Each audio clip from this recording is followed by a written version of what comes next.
Major Agarwal साहब की इस सर्कल का नाम है, तो उनके लिए गीत समर्पित करता हूँ। एक बात ध्यान दीजिएगा कि ये सभी लोग अपनी अपनी जगह बैठ जाएं।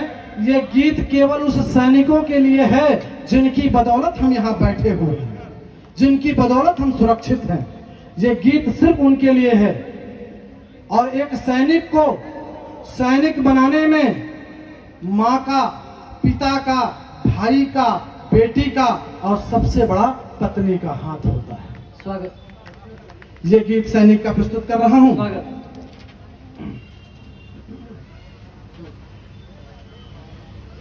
आपकी तालियों से एक बार आशीर्वाद चाहूंगा। उत्तर प्रदेश की धरती से आया हूं, बहुत सारे मेरे जानने वाले मित्र भी यहाँ पर हैं। ये बहुत ही मार्मिक गीत है कि एक सैनिक, हम जिस तरह से यहाँ बैठे हैं वो 55 डिग्री के वहां पर बैठ करके देश की रक्षा की बात करते हैं।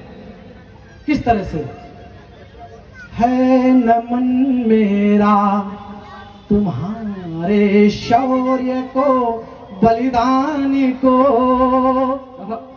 है नमन मेरा तुम्हारे शौर्य को, बलिदान को, देश के प्यारे सपूतों, है नमन तुमको हमारा।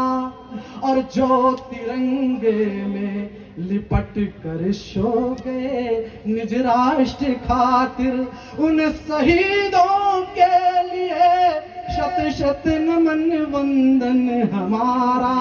है नमन मेरा तुम्हारे शौर्य को, बलिदान को, माँ की ममता को नमन जिसने तुम्हें अमृत पिलाया। माँ की ममता को नमन जिसने तुम्हें अमृत पिलाया। उस पिता को है नमन जो चाह कर भी रो न पाया। और श्रेष्ठ है वो बहन जिसने भाल का टीका संवारा।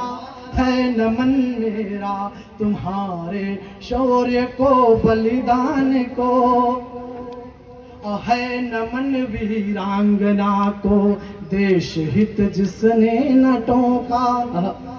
हमारे घर की पत्नियां अगर हम चौराहे पे जाएं तो वहां भी 4 बार टोकती हैं, कहाँ जा रहे हो। और जब एक सैनिक अपनी बंदूक उठाता, अपनी वर्दी पहनता है, तो उसकी पत्नी शहादत के लिए नहीं, सम्मान के साथ उसके तिलक लगाती है कि है नमन वीरांगना को, देश हित जिसने न टोका। लाडली ने गर्व से शैलाब आंखों में ही रोका। और पुत्र नम आंखों से अंतिम कर्म का देता सहारा। है नमन मेरा तुम्हारे शौर्य को, बलिदान को, और नाज है वो गली जिसने गर्व से तुमको दिखाया। और कैप्टन को, एक सैनिक को घर वालों के सिवा कोई नाम से नहीं पुकारता है, कोई मेजर, कोई जनरल, कोई कर्नल, कि नाज है उस गली को जिसने बड़ा करके संवारा। और धन्य है परिवार जिसने नाम से तुमको पुकारा। और धन्य हो तुम वीर कहकर, धन्य हो तुम वीर कहकर, रो पड़ा आकाश सारा। है नमन मेरा तुम्हारे शौर्य को, बलिदान को, और देश के प्यारे सपूतों, है नमन तुमको हमारा। वंदे मातरम। भारत माता की, भारत माता की।